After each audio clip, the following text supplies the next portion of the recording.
আমরা পুরুষতান্ত্রিক সমাজে নারীদের কিন্তু পদে পদে বাধা থাকে। আমি মধ্যরাতের নির্বাচন যখন হয়েছিল, এই নির্বাচনের 4 দিন আগে আমি গ্রেফতার হয়েছিলাম এবং আমিডামি নির্বাচন হয়েছে 2024 সালে 7ই জানুয়ারি।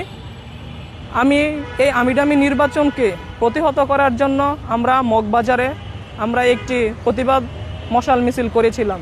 সেখান থেকে আমাকে ফ্যাসিস্টের যে পেটুয়া বাহিনী ছিল, আওয়ামী লীগ, ছাত্রলীগ, যুবলীগ, আমাকে গ্রেফতার করেছেন এবং গ্রেফতার করে এই 5 জানুয়ারি মাগরিবের পর আমাকে গ্রেফতার করেছে।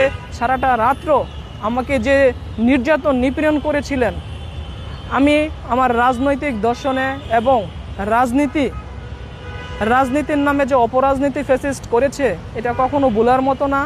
আমরা প্রত্যাশা রাখছি বাংলাদেশের গণপ্রজাতন্ত্রী বাংলাদেশ সরকারের মাননীয় প্রধানমন্ত্রী জনাব তারেক রহমান যে কালচার, যে নিয়ম সংসদে পাশ করছেন, এরকমের রাজনীতি আর হবে না, আর এটি আমরা চাই না।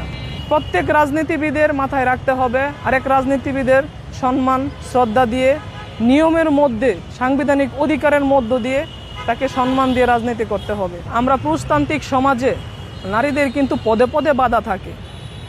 আমি রাজনৈতিক পরিবারের সন্তান হিসাবে আমি বাধা সম্মুখীন হয়েছি, তারপরেও এটাকে আমি ম্যানেজ করে নিয়ে আমি আমার দলের কর্মসূচি এবং আমার দায়িত্বের জায়গা থেকে আমি দলকে কখনো ফাঁকি দেইনি। আমি প্রোগ্রাম, মিটিং, মিছিল, রাজপথে প্রতিবাদী কণ্ঠস্বর হয়ে আমি রাজপথে অগ্রণী ভাগে থেকে আমি ভূমিকা রেখেছি।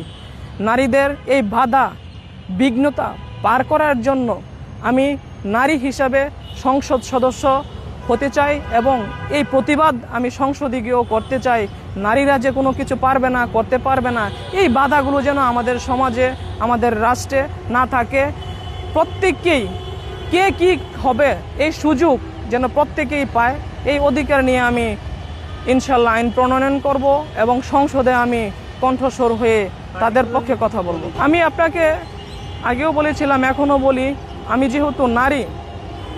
যেহেতু নারী, নারীদের যে বাধা বিঘ্নতা পেরিয়ে তারা জীবনযাপন করতে হয় এবং সমাজের জন্য কাজ করতে তাদের বিভিন্ন লাঞ্ছনা বঞ্চনার শিকার হতে হয়।